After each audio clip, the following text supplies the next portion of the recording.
हाय दोस्तों, कैसे हैं आप सभी। मैं डॉक्टर अनव्यास फिर से अपने यूट्यूब चैनल पर आप सभी का स्वागत कर रहा हूं और आशा कर रहा हूं सभी ठीक है, मस्त एंजॉय कर रहे हैं।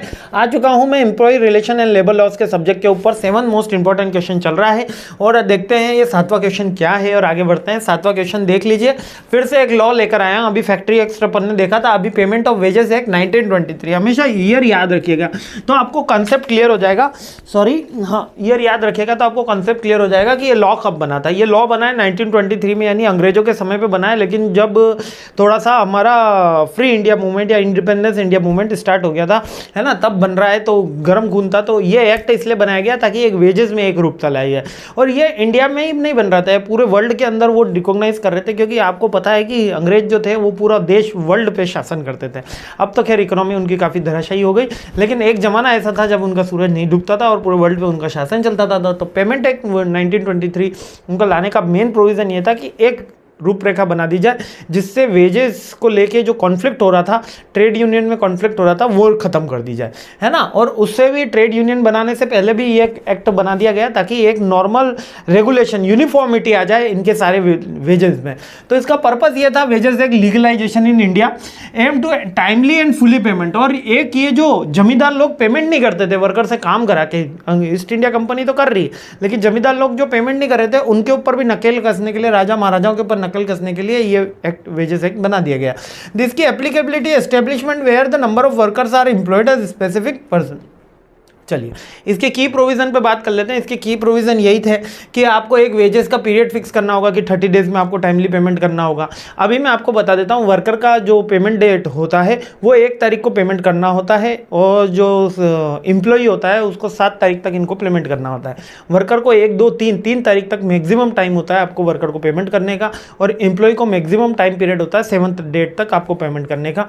आपको एम्प्लॉय को पेमेंट करना ही होगा, ठीक है। लीगल कंप्लायंसेस में बहुत सारे ऑर्गेनाइजेशन इसमें झोल करते हैं, लेकिन इसका ये लीगल अभी भी फ्रेमवर्क है। तो वेजेस का एक पीरियड फिक्स करना होगा 30 डेज में, उसके डिडक्शन फिक्स करने होंगे, कौन कौन से डिडक्शन होंगे, पीएफ करोगे आप, ग्रेचुइटी करोगे, ये तो अब आने लगे।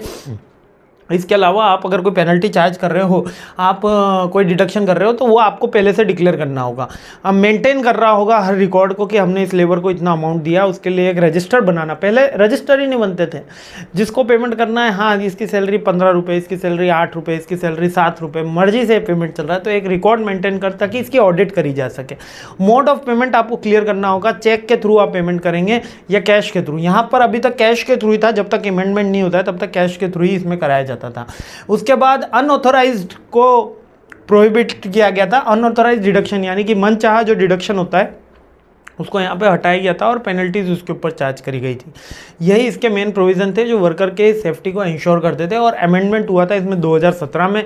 मोदी गवर्नमेंट ने आके अमेंडमेंट किया और कहा कि नहीं, अब आप वर्कर को डायरेक्टली कैश पेमेंट मत दो, आप उनके अकाउंट में ट्रांसफ़र करो। हमने सबके अकाउंट खोल दिए हैं, तो जिसका नहीं खुला है उसको कोच जाना, आधार कार्ड लेके जाए और अकाउंट खुलाए, क्योंकि हमने सबके अकाउंट खोल दिए। तो जब सबके अकाउंट खुल गए तो आप कैश में ट्रांसफ़र क्यों कर रहे हो, आप बैंक में ट्रांसफ़र करो। इससे जो लूप होल हुआ करता था, यानी कि आदमी को 10,000 रुपये की सैलरी आदमी को अकाउंट में कैश में दिखाता था और एम्प्लॉय के पास में वो 4,000 3,000 ही पहुंचती थी, वो लूप होल बंद हुआ इलेक्ट्रॉनिक मीडियम के आने के बाद। ये अमेंडमेंट का मेजर कह सकते हो एडवांटेज रहा। एनफोर्स कराया गया और लेबर इंस्पेक्टर्स के द्वारा अपॉइंट करे जाते हैं जो इसको एनफोर्स करते हैं। लेबर यूनियन को भी चेक करते हैं, मतलब लेबर इंस्पेक्टर्स होते हैं जो गवर्नमेंट एनफोर्स करती है, ठीक है, गवर्नमेंट अपॉइंट करती है।